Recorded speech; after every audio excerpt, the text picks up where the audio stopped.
ಕೊಡಗಿನ ಎಮ್ಮೆಮಾಡು ಗ್ರಾಮದಲ್ಲಿ ನಡೆದ ವಿವಾಹ ಸಮಾರಂಭದಲ್ಲಿ ಅನ್ಯ ಧರ್ಮದ ಯುವಕನಿಗೆ ಕೊರಗಜ್ಜನ ವೇಷ ಧರಿಸಿ ಎಳೆದೊಯ್ದು ಅಪಹಾಸ್ಯ ಮಾಡಿರುವುದಕ್ಕೆ ಎಲ್ಲೆಡೆ ಖಂಡನೆ ವ್ಯಕ್ತವಾಗ್ತಿದೆ. ಇದರಲ್ಲಿ ಯಾರೂ ರಾಜಕೀಯ ಮಾಡಬಾರದೆಂದು ಮುಖ್ಯಮಂತ್ರಿಗಳ ಕಾನೂನು ಸಲಹೆಗಾರರು ಹಾಗೂ ವಿರಾಜಪೇಟೆ ಕ್ಷೇತ್ರದ ಶಾಸಕರಾದ ಎಎಸ್ ಪೊನ್ನಣ್ಣ ಹೇಳಿದ್ದಾರೆ. ಮಡಿಕೇರಿಯಲ್ಲಿ ಸುದ್ದಿಗಾರರೊಂದಿಗೆ ಮಾತನಾಡಿದ ಅವರು, ಮಿಮಿಕ್ರಿ ರೀತಿಯಲ್ಲಿ ವಿಡಿಯೋ ಮಾಡಿದ್ದನ್ನ ನೋಡಿದ್ದೇನೆ. ಪೊಲೀಸರು ಕಾನೂನು ಕ್ರಮ ಕೈಗೊಂಡಿದ್ದಾರೆ.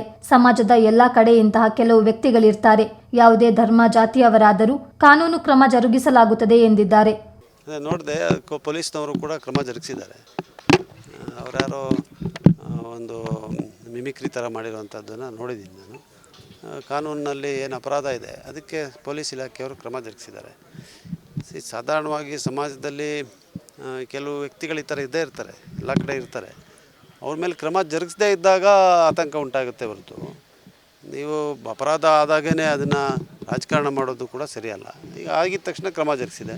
ಎಲ್ಲ ಸಂದರ್ಭದಲ್ಲೂ ಕೂಡ ಅವ್ರು ಯಾರೇ ಇರಲಿ, ಯಾವುದೇ ಧರ್ಮದವ್ರು ಇರಲಿ, ಯಾವುದೇ ಜನಾಂಗದವ್ರು ಇರಲಿ, ಕಾನೂನಿನಲ್ಲಿ ಅಪರಾಧ ಎಸಗಿದಾಗ ಪೊಲೀಸ್ ಇಲಾಖೆ ಕೊಡಗಿನಲ್ಲಿ ನಾನು ಶಾಸಕನಾಗಿ ಬಂದ ಮೇಲಂತೂ ನನಗೆ ಗೊತ್ತಿರುವಂತೆ ತಕ್ಷಣ ಕ್ರಮ ಜರುಗಿಸಿದ್ದಾರೆ. ನಿರ್ದಾಕ್ಷಿಣ್ಯವಾಗಿ ಕೂಡ ಜರುಗಿಸಿದ್ದಾರೆ. ಯಾರನ್ನು ರಕ್ಷಣೆ ಮಾಡಲಿಕ್ಕಾಗಲಿ, ಯಾರನ್ನು ಮುಚ್ಚಿಡೋದಕ್ಕಾಗಲಿ ಯಾವುದೇ ರೀತಿಯಾದಂಥ ಪ್ರಯತ್ನ ನಡೆದಿಲ್ಲ. ಅದು ಮುಖ್ಯ. ಪಾರದರ್ಶಕವಾದಂಥ ತನಿಖೆ ಆಗಬೇಕು. ತನಿಖೆಯಲ್ಲಿ ಏನು ಅಪರಾಧ ಆಗಿದೆ ಹೊರಬರಬೇಕು, ಅಪರಾಧಿಗಳಿಗೆ ಶಿಕ್ಷೆ ಆಗಬೇಕು. ಅದು ಮುಖ್ಯ. ಅದ್ರ ಕಡೆ ಆಡಳಿತ ಗಮನ ಹರಿಸ್ತಾ ಇದೆ. ನಾವೆಲ್ಲರೂ ಕೂಡ ಅದಕ್ಕೆ ಗಮನ ಹರಿಸ್ತಾ ಇದ್ದೀವಿ. ಕರ್ನಾಟಕದಲ್ಲಿ ಉಪಚುನಾವಣೆಗೆ ದಾವಣಗೆರೆ ದಕ್ಷಿಣ ಹಾಗೂ ಬಾಗಲಕೋಟೆಯಲ್ಲಿ ಅಖಾಡ ರಂಗೇರಿದೆ. ಎರಡೂ ಕಾಂಗ್ರೆಸ್ ಪಕ್ಷದ ಕ್ಷೇತ್ರವಾಗಿದ್ದು ದೊಡ್ಡ ಬಹುಮತದ ಗೆಲುವು ಖಚಿತ ಎಂದು ಶಾಸಕ ಪೊನ್ನಣ್ಣ ವಿಶ್ವಾಸ ವ್ಯಕ್ತಪಡಿಸಿದ್ದಾರೆ. ಉಪಚುನಾವಣೆ ಸಹಜವಾಗಿ ಸರ್ಕಾರದ ಪರವೇ ಇರುತ್ತದೆ. ಎರಡೂ ಕ್ಷೇತ್ರಗಳಲ್ಲಿ ಯಾವುದೇ ಭಿನ್ನಮತ ಇಲ್ಲ ಎಂದು ಹೇಳಿದ್ದಾರೆ.